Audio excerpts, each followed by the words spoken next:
বলছে মানুষের ধর্ম কি? আমি এই কালী ভক্ত, কৃষ্ণ ভক্ত, রাম ভক্ত, হরি ভক্ত, মুসলমান, হিন্দু, খ্রিস্টান এগুলো বুঝি না। আমি বুঝি মানুষ। সমস্ত মানুষের একটাই ধর্ম, সে হচ্ছে মনুষ্যত্ব।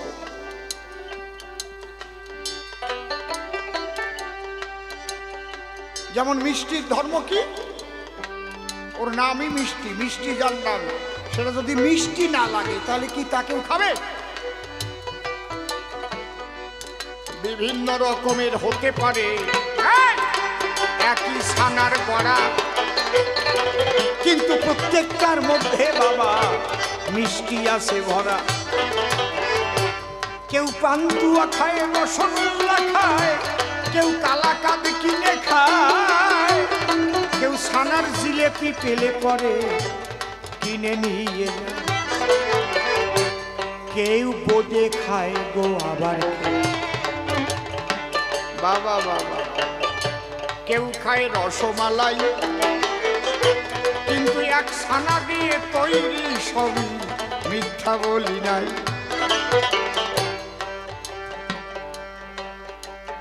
তাহলে মানুষের ধর্ম হচ্ছে মনুষ্যত্ব। এই মনুষ্যত্ব পৃথিবীর কোনো দোকানে কিনতে পাওয়া যায় না। মানবোচিত গুণের, মানুষ উচিত যে গুণ, সেই গুণের যে সমাহার একত্রিত করলে যা হয় তার নাম মনুষ্য। তাহলে মানুষের কি গুণ থাকা উচিত? প্রথম কর্তব্য পরায়ণ। কি কর্তব্য? পিতার কর্তব্য সন্তানদের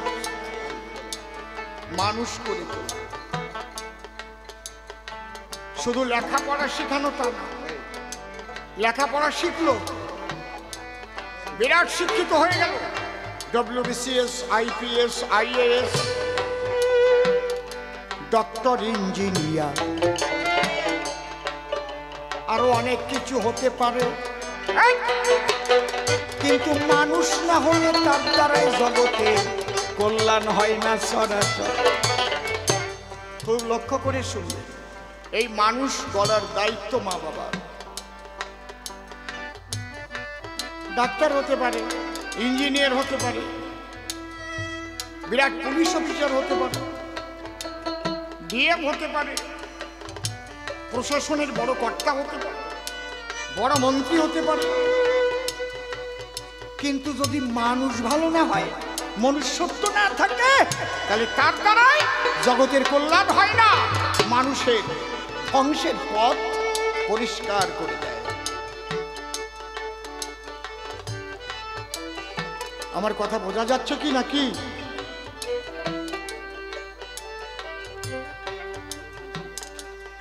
যদি মনুষ্যত্ব বলে কিছু থাকতো তাহলে আরজি করে ওই খুন হতো? হতে পারে? যদি মনুষ্যত্ব বলে কিছু থাকে তাহলে ডাক্তার হয়েছে ওরা, কিন্তু মানুষ হয় না, জানোয়ার।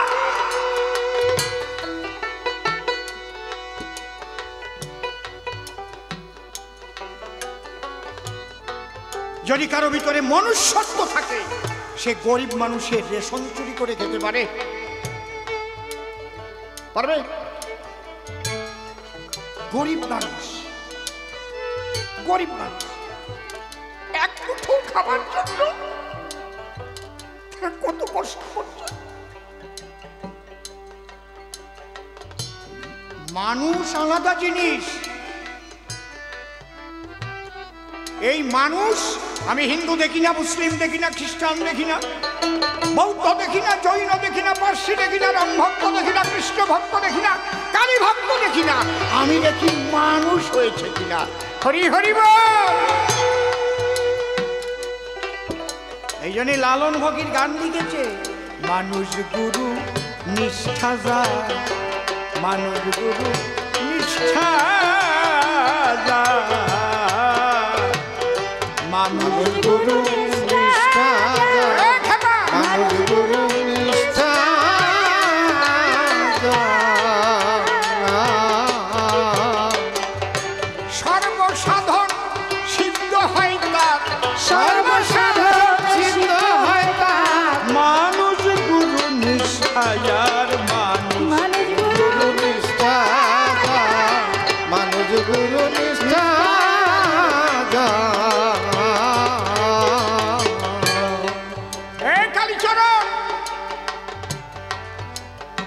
প্রত্যেকটা মা বাবার কর্তব্য সন্তানকে শুধু শিক্ষিত করা না, তাকে মানুষ করা। আর এই মানুষ করতে হলে ছোট একজন মানুষের আশ্রয় দাও। টোন বেশি আছে, লিকেজ হচ্ছে, কিসে আছে, মনিটরে নাকি? তুই শুনতে পাচ্ছিস না কিসে টোন বেশি আছে? কিসে?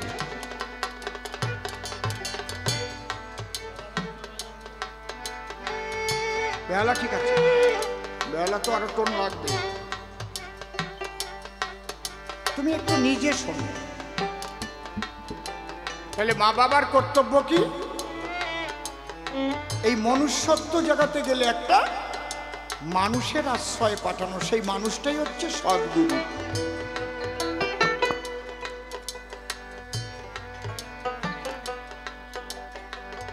যার জীবনে সদ্গুরু নেই সে তো কান্ডারিবিহীন মানুষ। তার নৌকা কোন দিন কোন দিক যে যাবে তার ঠিক নাই। যে নৌকার মাঝি নাই, নদীতে ছেড়ে দিলে কোন জায়গায় যাবে তার ঠিক আছে? মাঝি হচ্ছে সদ্গুরু। মাঝি সে তোমার দেহতরি কিভাবে চালাতে হবে এই শিক্ষা দেবে।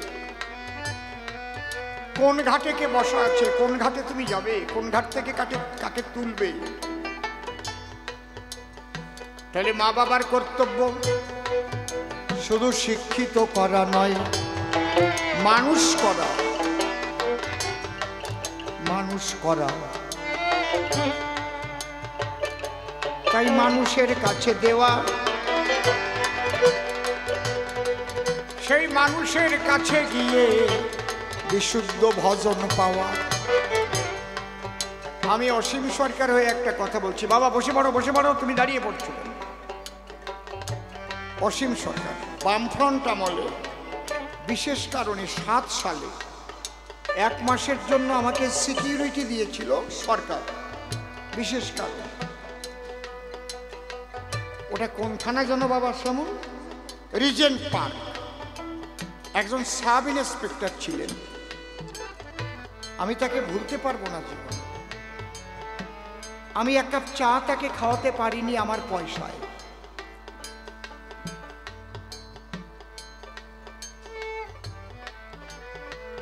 আমি বলছি একটা চা খান আপনি আমার সিকিউরিটি। বলছে না অসীম বাবু খেতে পারবো না। কেন? তিনি মুসলমান ছিলেন। বলছে আমি 1 চান্সে যখন সাব ইন্সপেক্টর হওয়ার জন্য পরীক্ষা দিলাম, মানুষ তো পুলিশের কনস্টেবলের জন্য পরীক্ষা দিয়ে কনস্টেবল হয়, তারপরে পরীক্ষা দিয়ে এএসআই হয়, তারপরে পরীক্ষা দিয়ে এসআই হয়। কিন্তু ডাইরেক্ট এসআই হয়ে যেতে পারে যদি তার সেই কোয়ালিটি থাকে। উনি ডাইরেক্ট এসআই যখন জয়েন্ট লেটার পেলেন, ওনার গুরুদেব একজন পীর সাহেব, গুরুদেবের কাছে গেলেন। গুরুদেবকে চরণ চুম্বন করে, আমরা যেমন প্রণাম করি মুসলমানরা চুম্বন করে, বললেন আমি তো পুলিশের সাব ইন্সপেক্টরের চাকরি পেয়েছি, আপনি আশীর্বাদ করেন, দোয়া করেন। তখন সেই পীর সাহেব বলল, শোন, পুলিশের চাকরি করতে পারিস, আমি যা বলবো শুনে চলতে পারবি, তাহলে আমার সঙ্গে তোর সম্পর্ক থাকবে, তাই নাহলে কিন্তু তোর সঙ্গে আমার সম্পর্ক ছিন্ন হয়ে যাবে। উনি সিদ্ধ মহাত্মা, সেই পীর। কি বলো? বলছে যে বেতন পাবি সরকারি ভাবে, যে টাকাটা তুই পাবি, তার বাইরে কারো কাছ থেকে 1 কাপ চাও খেতে পারবি না জীবনে কারো পয়সায়, ডিউটিতে থাকাকালীন। বাড়ি চলে এলি, ডিউটি নেই, নিমন্ত্রণ করলো, সে খাবি বন্ধু বান্ধব নিয়ে, কিন্তু তোর ডিউটি চলাকালীন কারো কাছে এক কাপ চাও খেতে পারবি না। বলে আমার সেই গুরুদেব পীর সাহেবের চরণ ছুঁয়ে আমি বলে এসেছি, আমি জীবনে কারো এক পয়সাও চাও খাবো না, তাই আপনার চা আমি খেতে পারবো না। মানুষ ধরে কি করে মানুষ হয় শোনো, এমনি নাকি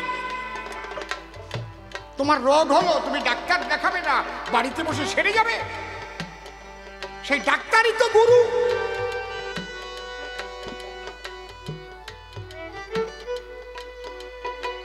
বাবা এই আলোচনা আপনাদের ভালো লাগছে কি? আজকের আলোচনা জোরে বলুন, ঠিক আছে তো নাকি?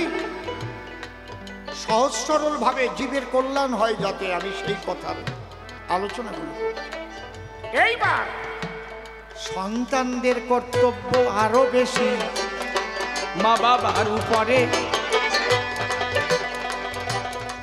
কারণ এই সন্তান জন্ম নিয়েছে মাতৃগর্ভাধারে,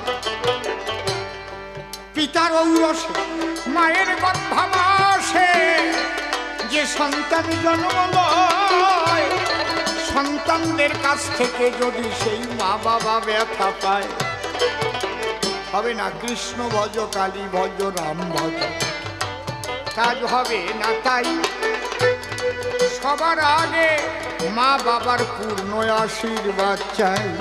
হরি বলো। তুমি মা বাবার আশীর্বাদ পাবে না তো তুমি কোনো সাধনে সিদ্ধি লাভ করতে পারবে না। সনাতন ধর্মের প্রথমেই বলেছে, পিতা স্বর্গ, পিতা ধর্ম, পিতা হি পরমন্তপ, পিতরি পৃথিবা পণ্যে প্রিয়ন্তে সত্য দেবতা, জননী জন্মভূমিশ্চ স্বর্গাদপি গরীয়সী।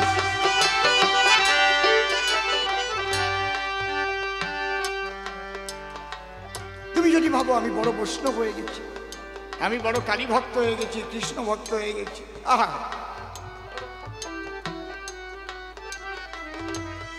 কিন্তু তোমার মা বাবা যদি ব্যথা পায়, তুমি যদি ভাবো আমি বড় শিক্ষিত হয়ে গেছি, আমি বিরাট বিল্ডিং করেছি, এদিকে মা বাবা গ্রামে যদি না খেয়ে থাকে, মনে রেখো তুমি শান্তি পাবে না। ওপার বাংলার বড় একজন শিল্পী, আমার আত্মার জগতের অত্যন্ত আপনজন, নাম তার নকুল বিশ্বাস। তিনি একটা গান লিখেছে, কোমল গান। কে বলে ভারতবর্ষে নেই কোনো গাধা, গাধা নেই কোনো গাধা, কে বলে ভারতবর্ষে নেই কোনো গাধা, গাধা নেই কোনো গাধা, কে বলে ভারতবর্ষে নেই কোনো গাধা, গাধা নেই কোনো গাধা। মা বাবাকে দেয় না খেতে, বউয়ের কোথায় নাচে, এমন গাধায় সংসারে অনেক অনেক আছে দাদা। অনেক অনেক আছে।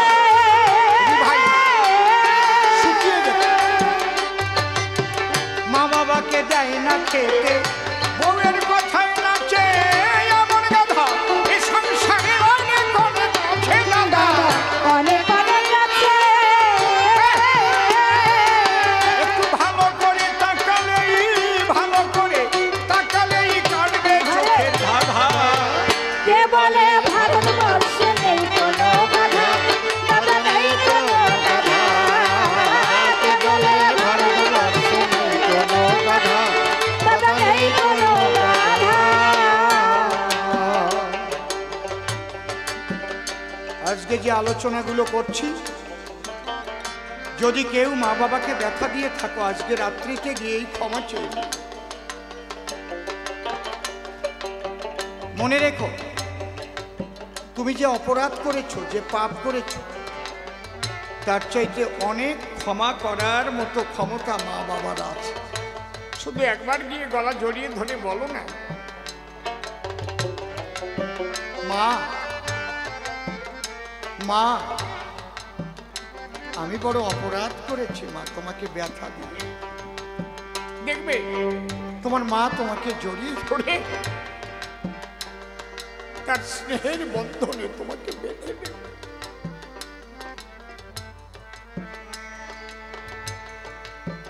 এই মায়ের মন কেমন জানো? অখোকা জানো কি?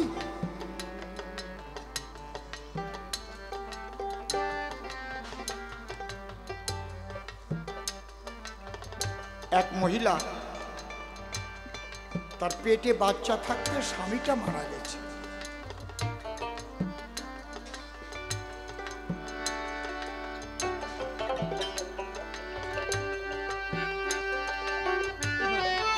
সেপ্টিন দিয়ে বুঝবেন। কমিটির তরফ থেকে ছেলেপেলেরা ভালোবেসে আমার হাতে 100 টাকা দিয়েছে, সেপ্টিন নিয়ে এসেছে। আর ওই গোজাগুজির দিন আমার নাই, অনেক গুজেছি। এখন শুধু সাধুগুরুর কাছে ভিক্ষা চাই। শেষের দিনগুলো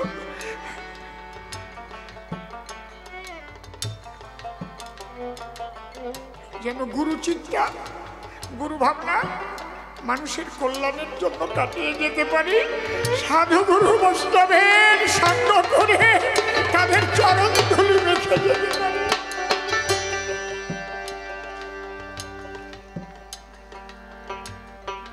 বাচ্চাটা পেটে রেখে বাবা মারা গেছে। ওই মায়ের বিয়ের অন্তত 20-25 বছর পরে অনেক ডাক্তার কবিরাজ দেখিয়ে বাচ্চাটা এসেছিল একদম শেষ, মানে বাচ্চা হওয়ার শেষ দিকে। এই বাচ্চাটা না হলে আর বাচ্চা হওয়ার মতো তার জীবনের যৌবনের জোয়ারই নষ্ট হয়ে যেত।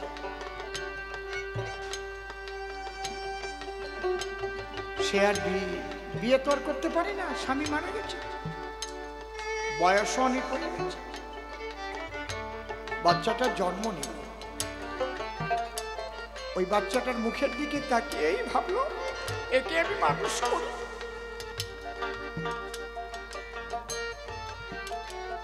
অনেক কষ্ট করে পরের বাড়িতে খেটে ধান ভেঙে চিড়ে কুটে ধান কেটে পাট কেটে ওই বয়সে ওকে লেখাপড়া শেখালো। ওর যখন 25 বছর বয়স হলো তখন মায়ের বয়স 70 হয়ে গেছে। পরের বাড়ি খাটাখাটনি করলে খুব তাড়াতাড়ি শরীরটা ভেঙে যায়, কারণ যারা খাটায় মানুষকে, বেশিরভাগ মানুষ তোমার শরীর থাকুক আর না থাকুক আমার খাটনি খাটতেই হবে। ওকে বিয়ে দিল, একটা বৌমা জুটলো। তা বুড়ি এখন তেমন চলার শক্তি তেমন নাই। প্রথম দিক দিয়ে কাজ টাজ করতে পারতো, একটু তরকারি কেটে দিত, কখনো ভাত রান্নাও করতো, এখন আর পারে না, গিটে গিটে ব্যথা হয়ে গেছে। তো বুড়ি বারান্দায় শুয়ে থাকে, আর ওই ছেলে আর বউ ঘরের মধ্যে খাটে। আর রাত্রিবেলায় ওই বউটা ছেলের কাছে বলে, শোনো তোমার মা ওই বারান্দায় শুয়ে শুয়ে খাবে, ওই খাবার আমি দিতে পারবো না। এই বাড়িতে খেতে গেলে কাজ করে খেতে হবে, তাই না হলে তোমার মা থাকবে না, হয় আমি থাকবো।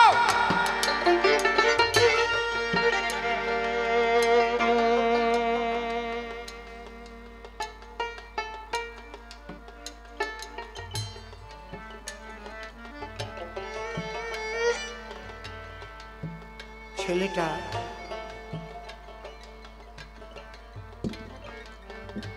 এমন বিপদে পড়েছে, স্ত্রীকেও খুব ভালোবাসে। তখন বলছে ঠিক আছে দেখছি।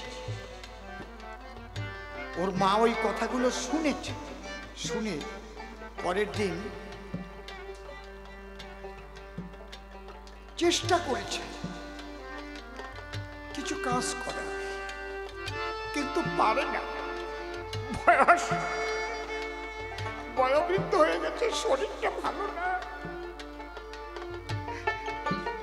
আর শুধু মনে পড়ছে, ওরে ওরে তোর বাবা তোকে গর্ভে রেখে মরে গেছিল, আমি কত কষ্ট করে তোকে বাঁচিয়েছি। ভেবেছিলাম শেষের জীবনে শান্তি পাবো।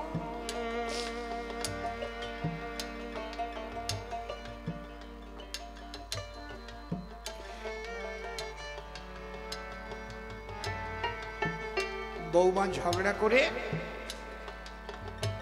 ওরে বুড়িকে খেতে দিতে পারবো না। তখন বুড়ির ছেলেকে বলছে, বাবা একটা কাজ কর। ও বাবা, আমার তো জীবন শেষ, আমার তো আর সুখ শান্তি বলে কিছু নাই, তোরা তো ভালোভাবে বেঁচে থাক।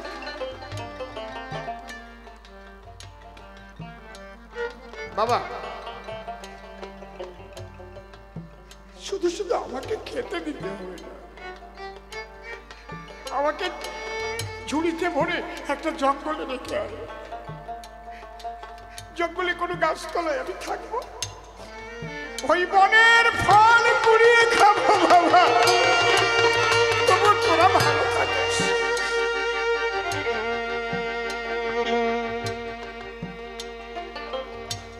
ছেলেটা ঝাঁকার মধ্যে মাকে ভরে মাথায় করে জঙ্গলের মধ্যে গিয়ে একটা গাছতলায় মাকে বসিয়ে রেখে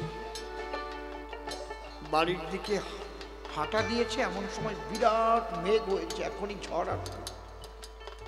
ছেলেটা ভাবছে, দেখি মাকে রেখে যাচ্ছি, নারীর তো একটা বাঁধন আছে, একটু চুপি চুপি শুনে যাই তো মা কি বলে।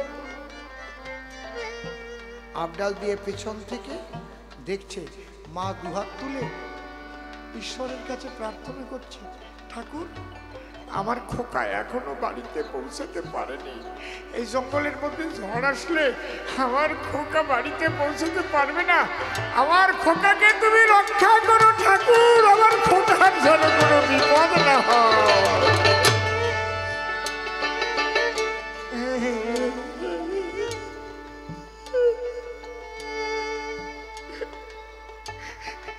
মা,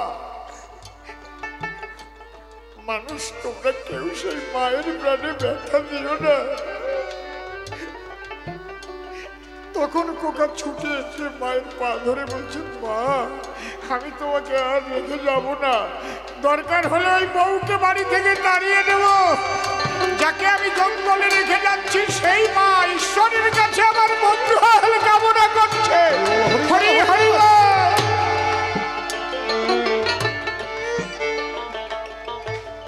মানুষ, তোমরা যদি মা বাবাকে ব্যথা দিয়ে থাকো কেউ, আজকে বাড়ি গিয়ে রাত্রিবেলায় ক্ষমা চেয়ে নিও। দেখবে ঈশ্বরের করুণা লাভ করতে পারবে, ঈশ্বর তোমাকে ভালো রাখবে। জলে পাবে মাছের সন্ধান পশু বনে গিয়া, জলে পাবে মাছের সন্ধান পশু বনে গিয়া, মানুষের মধ্যে মানুষ পাবে কি খুঁজিয়ে, দাদা পাবে কি খুঁজিয়ে।